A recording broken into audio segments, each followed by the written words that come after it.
Yeshua the Pharisee. Yes, that's right, folks. Messiah was a Pharisee. He practiced Pharisaical Judaism. He affirmed the practice of the Pharisees and essentially leads us to do the same. That's a shocking statement for a lot of people. Most people are shocked. Some are appalled to hear that, and they're stunned. It's controversial. It's dramatic. You probably haven't heard it before, most likely. Some of you may have if you've studied this topic at any length, but by and large, this idea that Yeshua is a Pharisee is, it's unprecedented, and to some, it's extraordinarily offensive. And I want to deal with that first. So glad you're here. Welcome to this special teaching. Please like this video, share it with your friends, and as I always say, be sure and make some comments. I want to know your takeaway from this video, what you glean from it, and does it help you in your walk of Torah and the Messiah? So let's deal with why this is so shocking. What is it about this concept of Yeshua the Messiah that is so controversial and frankly is opposed by a great many people? It's not uncommon for people to push back on this and say, absolutely, he wasn't a Pharisee. No way he was, etc. And I want to deal with that. For years, I've said that Messiah is or was a Pharisee. I have pointed this out whenever that has come to light. My biggest fear of tonight's teaching, is that I might forget a point or two that I've made in the past. I've done my very best to rack my brain.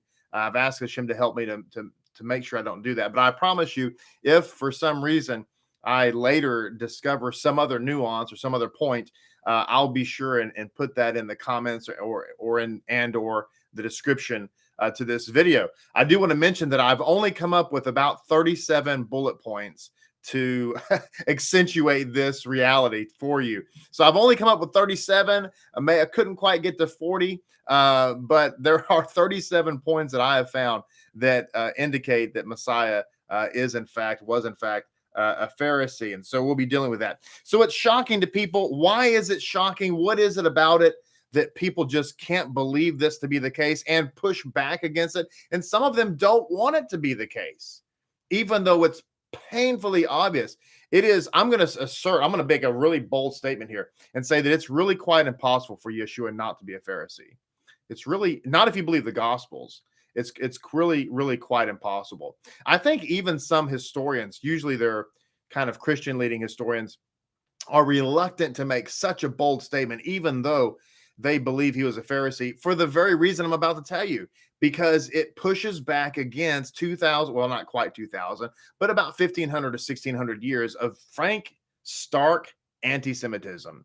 Because in most believers' minds, if they really get down to the nitty-gritty, they don't believe that Yeshua came to deal with the Satan and sin. They believe that he came to deal with the Pharisees. The Pharisees are actually in their minds, the enemy. They're the Joker to Batman. They are the enemy of the Messiah. And ultimately, God came, not to deal with the sin and what have you, but really to deal with the Pharisees, really put them in their rightful place. And so the Pharisees are actually synonymous with everything that's wrong or everything that's anti-biblical. And you're going to find out tonight that is the exact opposite. The Pharisees are actually the good guys, and Yeshua even said so in the Gospels.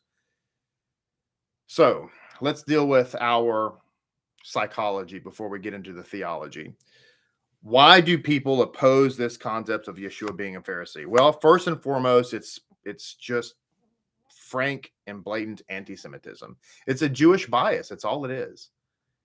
It's because if he's a Pharisee, see, the Jews of today, myself included, the Orthodox Jews of today are the Pharisees of antiquity. I am a Pharisee, and frankly, you are too. You don't know it yet, but you are, in fact. Now, if you're a part of Lapid Judaism, you are a Pharisee and you're proud of it. But if you're new to this and you're just clicked on this video because you're intrigued beyond imagination, you're probably a Pharisee too, and you don't even know it. And so the Jews of today are Pharisees. So if we say that Yeshua is a Pharisee, then we have to admit that not only is he Jewish, not only is he a Jew, but he's actually Jewish. A lot of people are okay with the Messiah being a Jew. They don't really have a problem with that. What they have a problem with is him being or practicing Judaism. That's where the issue is. Is it not so? Most people have no problem with the fact that he was born a Jew, born and grew up in Israel, et cetera, et cetera, et cetera. What they really don't like is that he practiced Judaism. Because, see, Judaism needs to be the enemy in their minds in order for their theology to work. But Judaism is not the enemy. Yeshua practiced Judaism. Absolutely, he did. And so that's problem number one. Problem number two is, if he is in fact a Pharisee, and he is, but if that's true and we're supposed to follow him, then that puts some responsibility in our lap. And a lot of people don't like that. They don't like the idea of having to be accountable to a truth. And so therefore they push back against it, because it's almost as if, oh no, if he's a Pharisee, that means I've got to do something with that. Namely, I've got to actually change my entire theological paradigm and my theological life. And for a lot of people, that's understandably uncomfortable. Most people therefore don't want to do that. So they want to make sure that, yeah, he's a Jew, but he doesn't practice Judaism. And thank goodness, that means I don't have to either. You understand? So this is why I've always said that psychology is a lot of times what we have to contend with, not so much theology. It's usually what's going on up in here that we have to fight against. And that's certainly true. The church made the Pharisees the bad guys. And of course, it was done mostly out of an anti-Semitic attitude, and secondly, out of just breathtaking ignorance. They made the Pharisees the evil bad guys, and to that extent, if you look in the Webster's dictionary, the second definition of the word Pharisee is sanctimonious, self-righteous, hypocritical person. Wow. So yeah, can you say hashtag anti-Semite? So when I was actually preparing for this video, actually what I was preparing for was to create the thumbnail for this video. And so I went online, I just Googled Pharisee, because I was trying to, get creative in my own brain to kind of figure out what the thumbnail was going to look like. And I was shocked and stunned when I looked at what the internet has to say about Pharisees. And these sites come from Christians. Now, I'm not, if you're a Christian watching this, thank you for being here. I'm glad you are. But, we just have to deal with facts. And the fact is, wow, I couldn't believe the stark, I've used that, and I'm trying to think of another adjective, the in your face, oh my gosh, I hate Jews depiction of Pharisees through some of the things I saw online. It reminded me, and I'm not being superfluous here, I'm actually being honest. It reminded me of looking at Nazi Germany propaganda. And I'm not saying that to be inflammatory. I mean it. It's unbelievable. Look for yourself. Don't take my word for it. Just after this class is over, just go and Google Pharisee, look at images, look at websites, and you'll see that they're depicted as angry, mean, self-righteous, like I just said, sanctimonious. There's all kinds of teachings out there from various pastors about to identify the Pharisee in you, and don't be a Pharisee, and are you a Pharisee? It's unbelievable. So I can understand, and therefore I empathize with people who push back about a topic like we're covering tonight, and how you wouldn't want to be a Pharisee, because who wants to be all of that? But I also want you to see the subtle wickedness of that, because inevitably, because the Pharisees kept the law of Moses, which is the Holy Scriptures, which is the will of God. And they did so in a thoroughly Jewish way, just like Jews do today. So if you have a Jewish person today who is telling you, or in a course of conversation, that God desires that people that are in covenant with him keep kosher and wear tzitzit and I even saw pictures of, they always depict the Pharisees of wearing the tefillin and so on. And that's the evil, wicked religious people. Well, I wear tefillin. Jewish people wear tefillin today. So what it does is, in the mind of the so-called believer, is it creates an image that Jewish people are just evil, wicked, hypocritical, sanctimonious, self-righteous. In other words, it engenders in the soul of the person who believes in the Messiah that Jews are just bad. And then what it does, in addition to that, is it completely doesn't, it creates this barrier so that the person doesn't want to follow the law of Moses, because that's what those wicked, sanctimonious, evil people do, the Pharisees. And the last thing I want to be in life is a Pharisee. So the last thing I want to do is keep the law of Moses. So you see, it's very detrimental.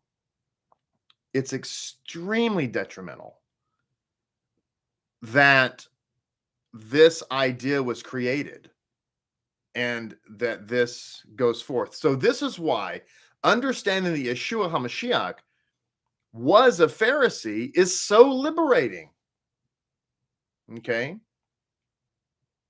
He's so liberating. So I'm putting forth tonight that Yeshua is a Pharisee, but I'm not alone. In fact, a lot of scholars, I would venture to guess most scholars, believe this to be true. There are some who've actually published works to this. There are actually 2 books out there. They're titled Jesus the Pharisee, but that's because of common nomenclature. One is by Professor Chaim Maccabee, and the other is by Rabbi Harvey Falk. There's other authors who have written to this, not with such explicit titles, but in the context of their writings, they essentially say this.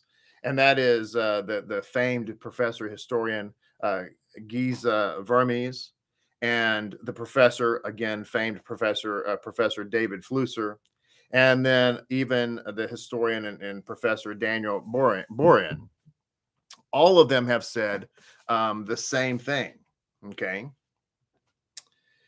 So who are the Pharisees? Let's deal with who the Pharisees are, and as juxtaposed to the picture that has been painted about them. First and foremost, I want to bring to you the concept of Josephus. Josephus being a first century historian, someone who actually was a priest, who served in the temple, was a general in the army, etc. And so Josephus writes and says that the Pharisees were beloved by the people. Now, remember, it was the Pharisees who had all the traditions of the elders, traditions of the fathers, and a lot of the history has painted that as a negative, that people, it was burdensome. All these seemingly additional ideas it was burdensome to the people. But actually, Josephus brings down that in fact was not burdensome. That the people loved the Pharisees, and as a matter of fact, it was that very attitude of the Pharisees that engendered the people to the Pharisaical way. Conversely, on the other side was the Sadducees, and the Sadducees were word of God only, sola scriptura, which a lot of believers allegedly embrace right now. Josephus brings down that the people hated the Sadducees, and because of their adherence to word of God only, which nobody does, by the way, they were considered extraordinarily legalistic. And as I said, they were hated. The Pharisees, on the other hand, as it says here in the Encyclopedia Judaica, this is what volume is this? Volume 13, starting in section 364, it says, the Pharisees' theological doctrines were given utterance to the hopes of the oppressed masses and affecting the entire life of Jews.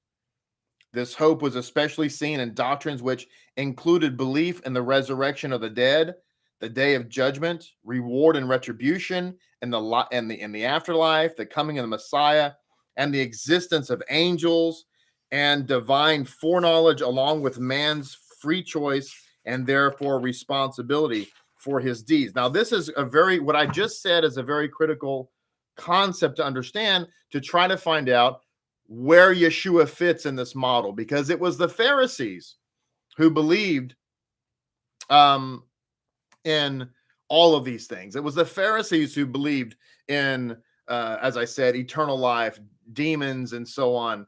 And this is an important clue, because Yeshua taught about all these things: heaven and hell, reward and punishment. These are things that Yeshua taught about. And by teaching them, he affirms the Pharisaical belief. Okay? He affirms the Pharisaical belief that all of what I just said is true. The Pharisees believed that everything in the world was ordained by God, and that man had it in his power only to choose between good and evil. Whereas the Sadducees believed that God wasn't really interested in any of these things. The Pharisees obviously believed in the divinity of the law. They believed in the validity of the oral law. The Encyclopedia Judaica brings down here that an important point that distinguishes the Pharisees from the Sadducees. What I'm about to say here is going to contradict most of what people think about the Pharisees. The Pharisees are viewed as legalists, that they're hard, that they put a burden on people. But in fact, that's the exact opposite is true. It says here, when the letter of the law seemed to oppose conscience, it was to be taken accordingly in the spirit. Okay? And one of the examples given is the Mosaic law says that we should take an eye for an eye. Well, the Sadducees and other Word of God only people believed that that was literal. If somebody accidentally or whatever gouged your eye out, then you had to hold them down and gouge their eye out. But the Pharisees interpreted this by the spirit of the law and said, no. What's being taught here is that it has to do with monetary compensation. You have to pay the equivalent to the person for the eye that was lost, as an example. Also unique to the Pharisees was the synagogue system. The synagogue system, the synagogue worship, as it says here, was the venue, the institution of Pharisaical Judaism. The Pharisees believed that God was everywhere, and therefore he could be worshipped not just in the temple. It wasn't just the temple where he was worshipped, but rather these miniature temples, if you will, would be set up for him to be worshipped and so on. So therefore, as it says in the Encyclopedia Judaica here, that they fostered the synagogue system as a place of worship, study, and prayer, and they raised it to a level of importance in the life of people. Now, this is important because Yeshua embraced the synagogue system, once again affirming the Pharisaical mindset. These are all important clues. They're not just circumstantial, but they're critical. Yeshua affirms the theology of the Pharisees, and he affirms the institution of the Pharisees. And later we're going to see he was invited to speak and preach and read and teach at the synagogue. And ladies and gentlemen, you don't get to do that unless you're a Pharisee. Also, the title rabbi. Yeshua was called rabbi. The term rabbi, or rav in Hebrew, is actually a term that is Pharisaical in its origin and nature. If you weren't a Pharisee, you were not a rabbi, period.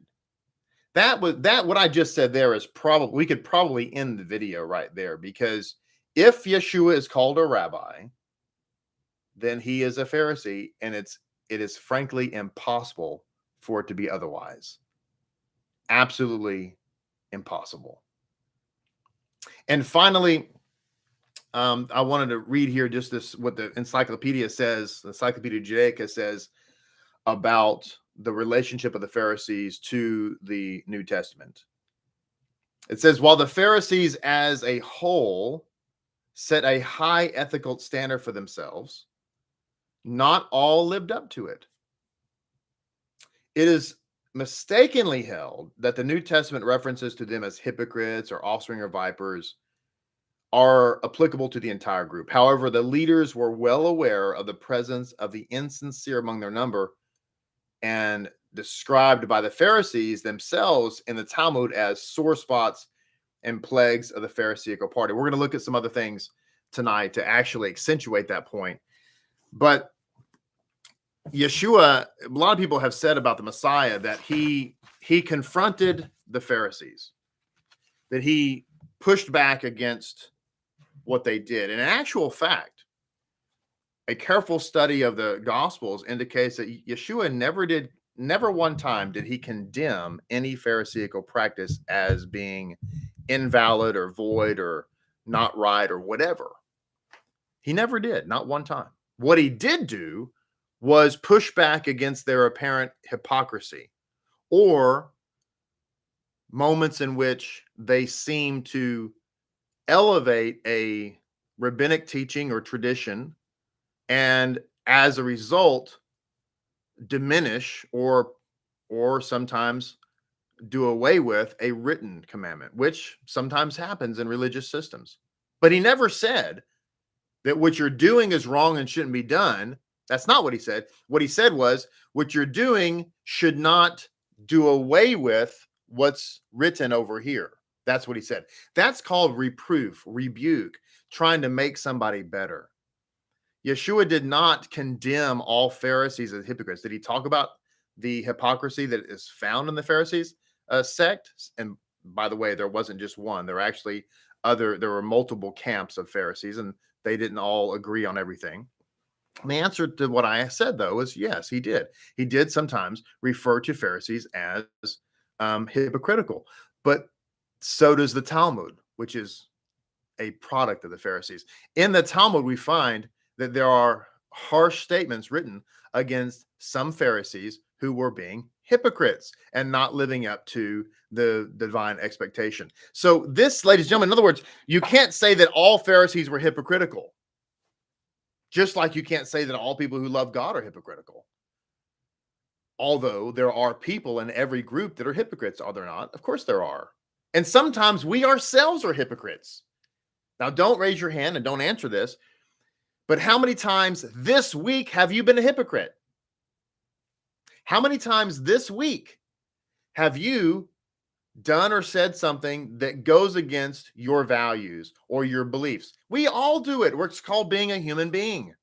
And when that happens, we have to reprove ourselves, or somebody else needs to jump in and say, hey, that's not exactly what you should be doing right now. And you know that. And that's when you go, you're right. I need to change that speech pattern or whatever, right? Of course, naturally.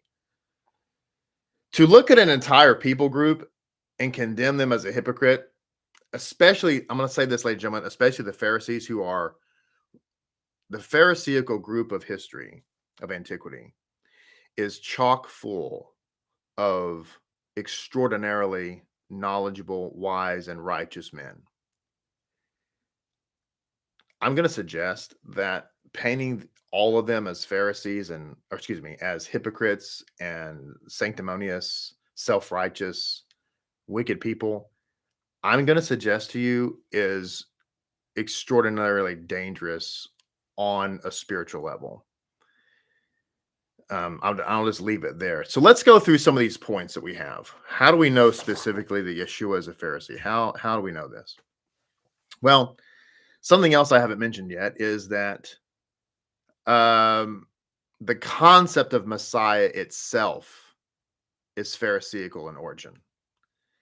Yes, ladies and gentlemen, that's true. The very idea that there is even going to be or is a Messiah comes from the Pharisees. Okay. That's an important concept. So if the Messiah believes he's the Messiah or believes that there is a Messiah, then that means he is affirming a Pharisaical theology. Okay. It's very important to know that. Second point I have is from John chapter 1 and verse 24 through 26. This is perhaps one of the um, biggest, most important things. I'm not going to read all the scripture verses, by the way. We just don't have time for that. I'm just going to mention the scripture verses. You can go and read them for yourself. So John chapter 1 and verses 23 through 25. The Pharisees come out to John, to Yochanan the immerser, and they're inquiring as to whether or not he himself is the Messiah. Now, talking to the Pharisees, he says, no, but among you stands one you do not know. Right there, Yochanan the immerser was telling the Pharisees that Yeshua is a Pharisee. He's among you. You don't know him, but he's there. The third point is that only Pharisees, as I mentioned earlier, only Pharisees believed in angels, demons, heaven or hell, the afterlife, okay? And Yeshua taught about all of these things. You know, it'd be easy for me to go through all of Yeshua's teachings, because as I was going through the Gospels in preparation for this this video tonight, I've was looking at all of his teachings, and it would be too time consuming, but it would be very easy to look at all of his teachings and say that they're all Pharisaical in nature. The subject matter that he talked about was the heartbeat of the Pharisees. The fourth item is Matthew chapter 3 and verse 11. John, Yochanan, said, I baptize you with water for repentance. Okay, so here's Yochanan the immerser saying, I'm taking you through a mikvah, through a water baptism, which in Hebrew is a mikvah, for teshuvah. But after me is going to come somebody who, you know, my sandals I'm not worthy to tie. And then we find in history, we find in the Gospels and what have you, that Yeshua is also baptizing people for repentance, and he and his apostles. Well, ladies and gentlemen, the mikvah, the immersion in water, period, and specifically for the purpose of renewal and repentance, is a rabbinic Pharisaical concept. It is not found in scriptures. It is from the oral law.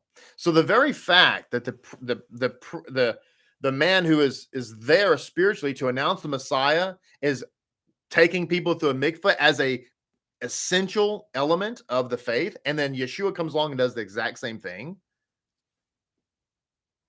that's a Pharisaical thing to do. Point 5, I've talked about a little bit, is about the concept of the brood of vipers. There's actually a statement in Rabbi Harvey Falk's book about the Pharisaical rebuke. He brings down an idea from Barakot 11a, where he says, he who observes the teachings of the house of Shammai deserves death. And there's another statement here in Yevamot 16a, also in the Talmud, that talks about someone who was implementing or trying to implement a teaching from the house of Shammai. And he writes that this Jew, this Pharisaical Jew, is the firstborn of Satan. So we see here, and there's another note. Let me see if I can find that right quick, that I have here in my Bible that I saved, that talks about all these references in rabbinic literature. Let me just give you a couple just to be, you know, accountable here. There's all these references to calling out. These are Pharisees. These are Jewish Pharisees who are calling out other Jewish Pharisees for being hypocrites and being dangerous. And it says here in one of the rabbinic writings, one should make known the hypocrites in order to avoid profaning God's name. This is found in Tosafot to Yoma, looks like 412, Yoma 89a. Yoma 412 would be the Mishnah. Yoma 89a would be the Talmud. It says, another quote, be not afraid of the Pharisees, nor of the Sadducees, literally of those who are not Pharisees, but be afraid of those who are chameleon-like, who simulate the Pharisees while they do the deeds of Zimri. Talking about Zimri, of course, from the book of Numbers in chapter 25 and verse 14. So this, by the way, is found in the Talmud, Sota 22b. These are just a few examples. I could go on and on here. There's quite a lot actually here. The point being is just because Yeshua rebuked them, or just because Yochanan the Immerser rebuked them, doesn't mean they were evil. This happened all the time. It's like inter-family dealing with issues within our family. We rebuke one another. Why? Because we love each other and we want each other to be better. And this is what the case is. Point number 6, Matthew chapter 4 and verse 23. Yeshua taught in their synagogues. The synagogue is an institution of the Pharisees. The very fact that Yeshua taught in the synagogue as a leader, he did so as an honored guest. Ladies and gentlemen, I'm just going to tell you, you cannot do that unless you're a Pharisee in the first century. I'm just telling you right now. You wouldn't do it unless you were a Pharisee. By the way,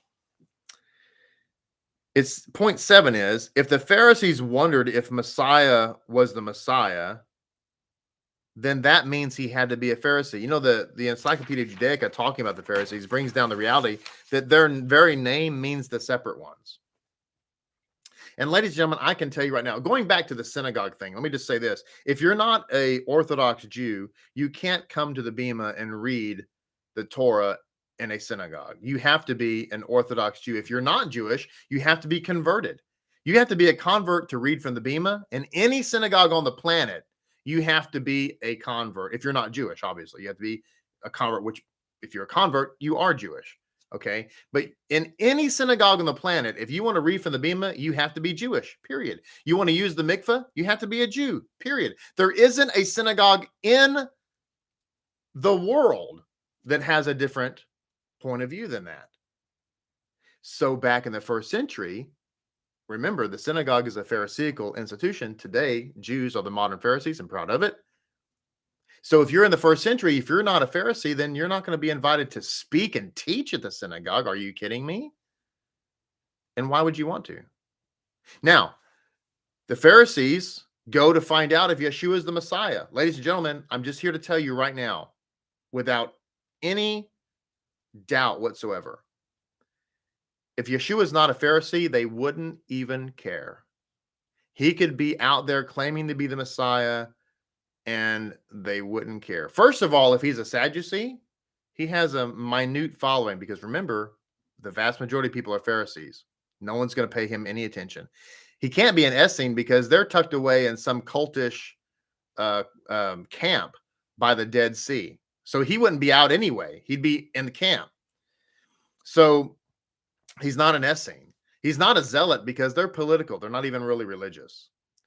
So if the Pharisees believe he might be the Messiah, that can only be because he's a Pharisee. Do you understand? It's important for you to know that. Point 8, everything Yeshua taught was in line with the teaching of the rabbis. I just put that in there because, as I said earlier, it would take me all night and probably all day tomorrow to go through all of his teachings. And we just don't have time for that, clearly. But I can just tell you right now, there isn't anything that Yeshua taught. Not one thing. You think of it and I'll explain it to you. There won't be one thing that he taught that was out of alignment with Pharisaical Judaism. Not one.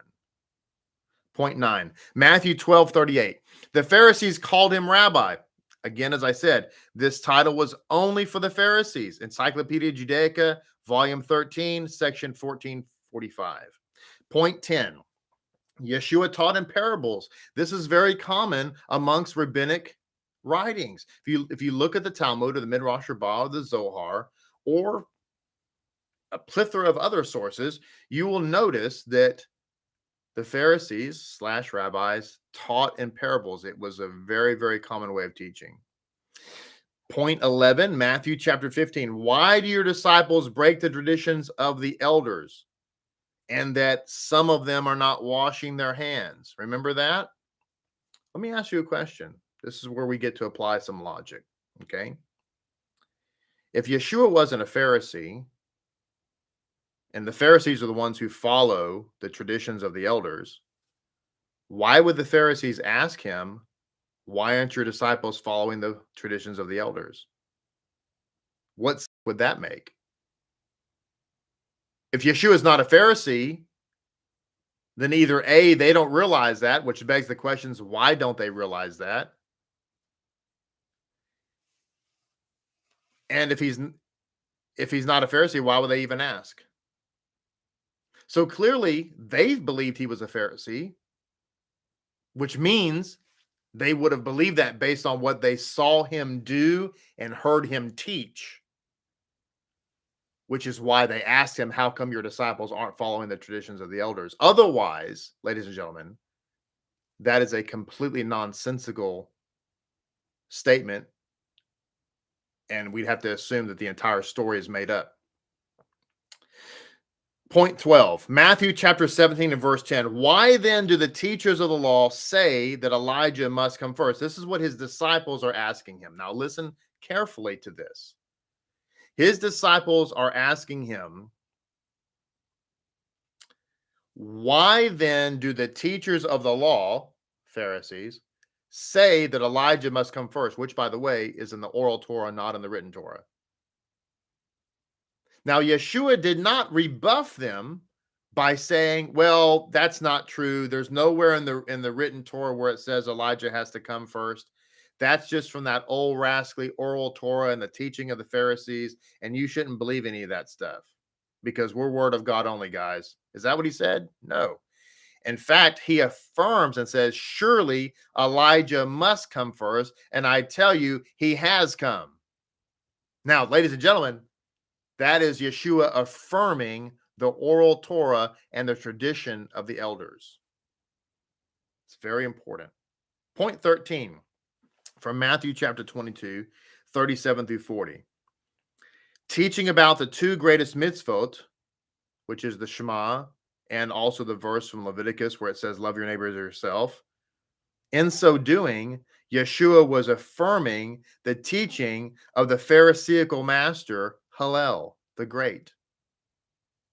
That was by him being asked, what's the two greatest commandments? And him stating what he stated, he was affirming the teachings of Hillel the Great, who was one of the leaders of the entire Pharisaical movement.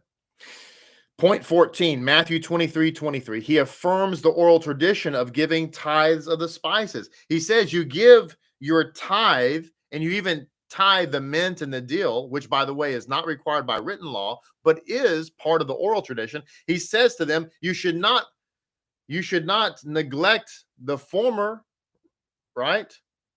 But you should remember the latter. You should, in other words, go ahead and give these tithes, which are a part of the oral Torah, but don't forget the things that are weightier. It doesn't mean that they replace, but it means they're the more important things, which, of course, is mercy and so on. Point 15, he wore tzitzit and tefillin, and he affirmed the same for all of us. You say, how do you know he wore tzitzit and tefillin? Well, we know he wore tzitzit because there's stories about that, and people touching the tassels, the tzitzit of his garments, and so on.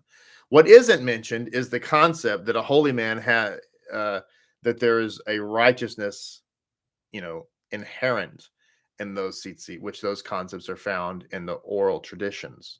So the people who are trying to touch the tzitzit of the Messiah, okay, are doing so because he's a Pharisee and what's written about that in the writings and the thought process of the oral Torah. Not necessarily the writings, because at that point it's still oral, but about the oral Torah, okay, which is the teachings of the elders and so on.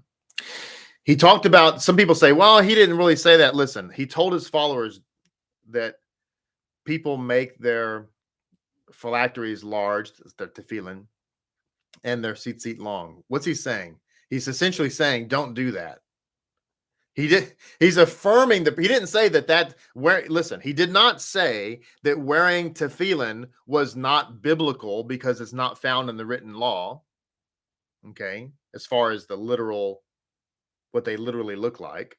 He didn't say that. What he said was they make them large. Well, wait a minute. If tefillin come from the oral tradition and the tradition of the Pharisees, and some evidently had made them large, perhaps to attract attention. If it was not biblical to wear them because it's not part of the written law, and therefore the Pharisaical tradition shouldn't be followed, he should have just said, why are they wearing them? But he didn't. He said, don't make them large, or they make them large. So he affirms them. Plus, if he wasn't wearing these things, he would have been, it would have been mentioned. Point 16, Mark 7:33. Yeshua heals with saliva. Okay. Yeshua heals with saliva. Bava Basra 126b, which is in the Talmud, states that saliva of the father's firstborn brings healing. Some people might wonder, why does he bother spitting in people's eyes and such? Well, he's affirming a Pharisaical idea that the saliva of a firstborn has healing power. Point 17, Luke 5:29-31. The Pharisees complain about Yeshua eating with sinners and tax collectors. Well, first of all, if he's not a Pharisee, why would they care?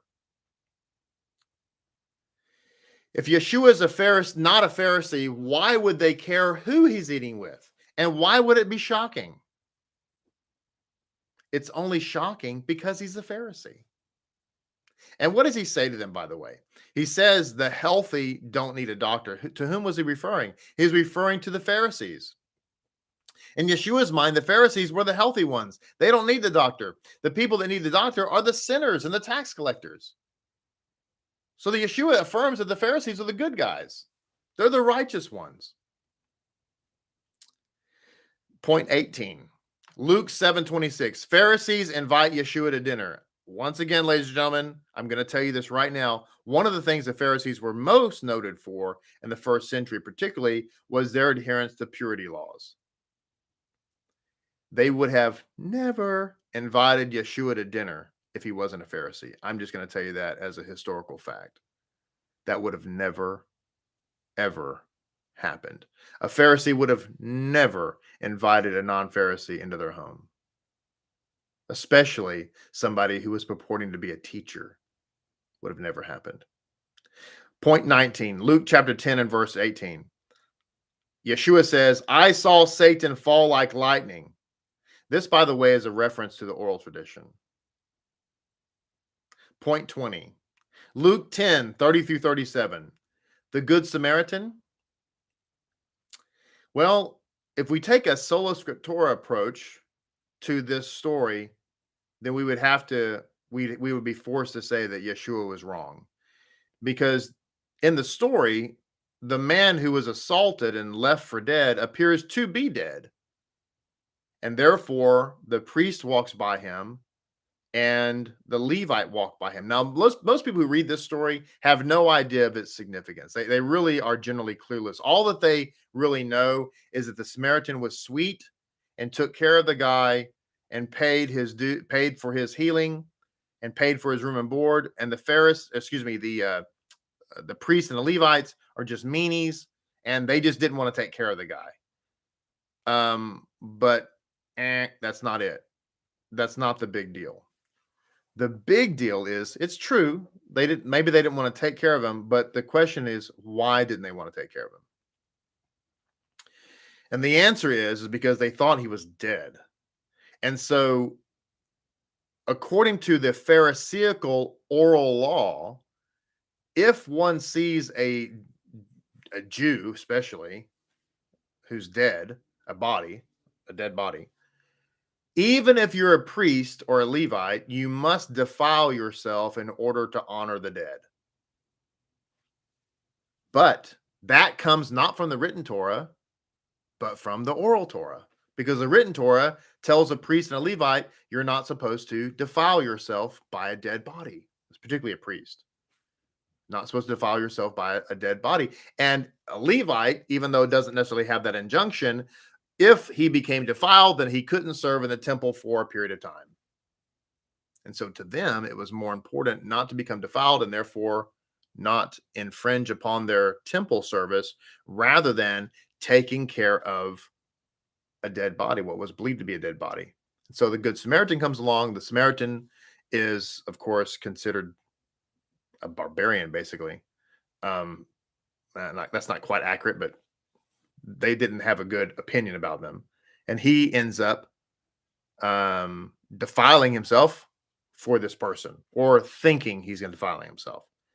No matter the way you look at it, Yeshua affirms the oral Torah, because what he's saying here is that the priest and or the Levite should have done something, but they would have defiled themselves, seemingly in violation of written law, but not so much, because according to Pharisaical oral law, they wouldn't have defiled themselves, or at least it would have been permissible. They would have defiled themselves, but it would have been permissible. So you see, by Yeshua saying they should have, he was saying they should be following the Pharisaical example, which is what I'm teaching right now. Now, point 21. Luke 23:56. His mother and the women prepared his body for burial, and then they went and rested on the Sabbath. I want you to, by the way, this is a side note to this. If you're watching tonight, I want you to go back and look at that verse, Luke 23:56, because I want you to particularly think about Miriam, the mother of Messiah. Ladies, I want to talk to you ladies right quick. Just for a second. Let me sidestep to the teaching for just a minute, okay? Ladies, your son has just been brutally beaten, tortured, and murdered by a bunch of thug Gentiles. Romans, by the way. Selah. His body is laying there. How many of you would just leave him there, kind of throw him into a tomb, so to speak, without being properly prepared? I'm gonna answer for you. I believe that for most women, a team of wild horses couldn't drag them away from their son's body in that circumstance.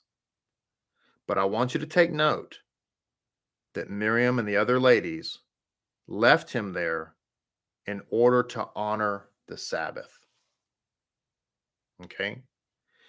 So if you happen to think to yourself, I wonder if Yeshua taught that the Sabbath, the seventh day Sabbath, by the way, is important. Well, ladies and gentlemen, there's your example.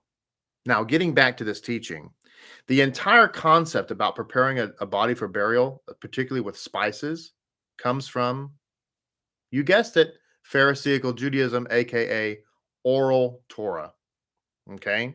So the very fact that the women wanted to prepare his body and then later came back after Havdalah to prepare his body indicates that they were Pharisees. And since they're serving the Messiah, we must presume that he was a Pharisaical leader as well. Point 22. This is a good one. Point 22. The wedding at Cana. They had jars for ceremonial washing there. What does that mean? It means that the family were Pharisees. And remember, by the way, that not anybody could be a Pharisee. A lot of people, and I say that because a lot of people, when they think about Pharisees, they think about religious leaders and, high up authorities. Ladies and gentlemen, the carpenter could be a Pharisee. The fisherman could be a Pharisee. The store clerk could be a Pharisee. The sheep herder could be a Pharisee. Anybody could be a Pharisee, guys. You didn't have to be a senior leader. So this family, they were Pharisees. They practiced Pharisaical Judaism. How do we know that? Because they had ceremonial jars for ceremonial washing, and the gospel happens to mention that. So therefore, since they invited Yeshua and his family there for the wedding, what does that mean? It means that they were inviting all their Pharisaical friends there. And then, when it comes time for Yeshua to make his divine wine, what does he do?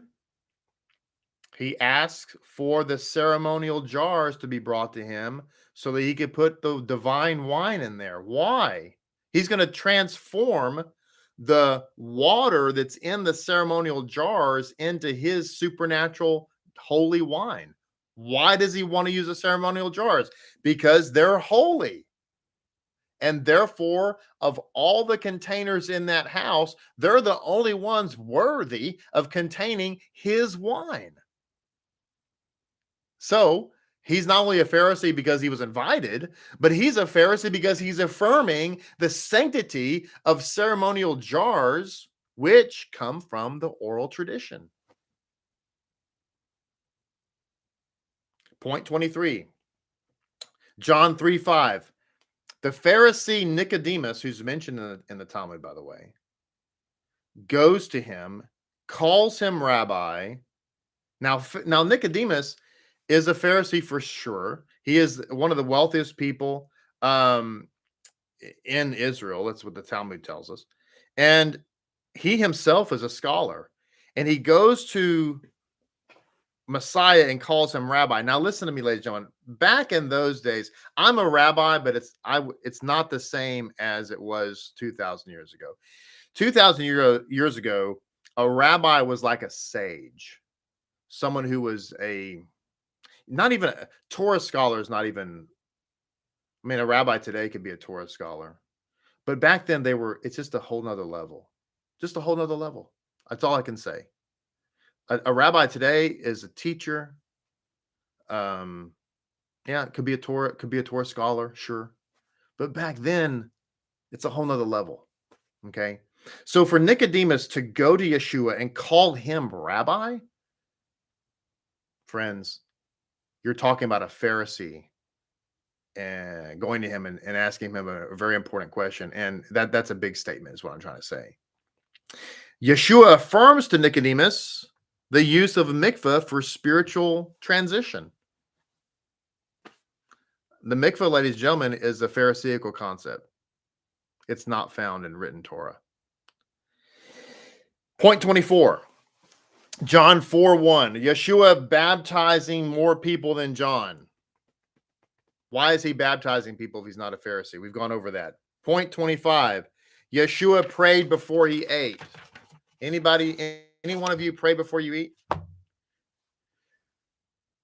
If you do, you're a Pharisee because that's from the oral law. The scriptural injunction is to pray after we eat from Deuteronomy chapter 8. Praying before you eat, blessing the food and then breaking the bread or what have you, that comes from the Pharisees, and only Pharisees did that. And so therefore, if Yeshua is praying before he ate, then he's a Pharisee. Point 26, John 7:37. Yeshua celebrates Hoshana Rabbah and the water drawing ceremony. Again, those come from Pharisaical oral traditions. That whole thing is oral tradition at its finest. Yeshua stands up, cries out, "I'm the well of living water," during the Hoshana Rabbah, the last day of Sukkot, the last day of the festival, thereby participating. He didn't stand up and say, "Hey, guys, stop. None of this is in the written Torah." It's not what he said. He affirms the celebration of the Pharisees by saying, "I'm that wellspring of living water that you're all talking and dancing and celebrating right now." Point 27, John 10:22. Yeshua celebrated Hanukkah. Yes, he went to the temple during the Feast of Hanukkah. Well, that's Pharisees to be sure. And he celebrated that. Did Yeshua teach from the oral Torah? We're almost done here tonight, but I want to give you all these points. It's important. I think that the evidence is so strong. Did Yeshua teach from the oral Torah? Did he? If he did, then he's a Pharisee. Well, he did, and there's actually 9 examples of that. First example is Matthew 9:14-15. The argument of Yeshua in which he defends the manner in which his disciples fast is based upon a halakha that is not found in the written Torah, but it is found in the Talmud, Sukkot 25b and Barakot 2:10. Matthew 12:5, the teaching or halakha which states that priests break the Sabbath but are innocent, that is not found in the written Torah either. That's only found in the oral Torah, particularly in Shabbat 132b. As well as Nedarim 3:11 and Pesachim 6:1-2 in the Mishnah. Matthew 15:36. There's nothing in the written Torah about giving thanks before eating. We covered that. That's in the oral Torah. Matthew 22:40. Yeshua quotes the Shema and Leviticus 19:18, stating that these 2 precepts upon these two precepts hang the entire law and the prophets. That statement, hang the whole law and the prophets, that terminology is not found in the written Torah, but it is found in the oral Torah, particularly in Hagigah, the Mishnah Hagigah 1:8, and the Talmud Barakot 63a. Matthew 23:16 through 17. The Pharisees found a way to deny certain oaths and so on, those sworn by the temple, and to allow other oaths, those sworn by the gold of the temple. Okay. But Yeshua argues that the temple actually sanctifies the gold, and that idea is not found in the written Torah. Yeshua is bringing down an oral Torah concept. Matthew 24:20, the whole issue of traveling on Shabbat and what is traveling on Shabbat, all those discussions that are had and during this scripture verse here, all of that, none of it is found in the written Torah. All of it is found in the oral Torah, Eruvim 4.5, etc. Matthew 27:6, the written Torah prohibits the wages of a temple prostitute coming into the temple treasury, and Deuteronomy 23:19, Avodah Zarah 17a. There's actually a discussion where there's a debate allegedly between one of the disciples of Yeshua and one of the sages there. But the oral Torah expands this to include all money obtained for unlawful hire. So that being in the Gospels, that particular story being there, highlights, accentuates this concept. Luke 11:44. The written Torah declares that a person is unclean from a corpse if he touches it or is in the same room with it. The Pharisees extend this to including the overshadowing of a corpse. And Yeshua, in this point, it says the oral Torah further elaborates the means by which impurity is transmitted from a corpse to an object. It appears that Yeshua accepted at least some of this from the oral Torah as grounds for his illusion of the Pharisees being concealed tombs. And finally, ladies and gentlemen, tonight, John 7:51, the written Torah suggests that a matter of law be carefully examined, but does not specifically say that the accused must be given the right to speak. This is found in Exodus 23:1 and Deuteronomy 1:16, as well as Deuteronomy 17:4. But the oral Torah, however, required that the accused be given the opportunity to speak for himself. And the Midrash Rabbah of Exodus 23:1. Altogether, what I've just shared with you is all the conceptual ideas that confirm that Yeshua is a Pharisee. And I've shared with you 37 bullet points that further affirm this, that Yeshua was in fact a Pharisee. And I remind you that why this matters, why it's important. Because a failure to recognize this will ultimately prevent you from following him the way that you should, which is a life of Torah true Judaism in Messiah Yeshua. Well, it's a lot of information. I pray that it's been helpful to you. I pray that you've learned something tonight. Please like this video, and most importantly, share your thoughts in the comments of this video. What did you learn? What is your takeaway? Tonight's message is a critical message, and I pray that all of your friends and family will get a chance to hear it and will be set free from all type of ideas that are actually detrimental to their walk of faith. God bless you. Thank you for being with me this evening, and I look forward to joining you in the morning for the Aliyah. Until then, have a great and beautiful night. We'll see you then.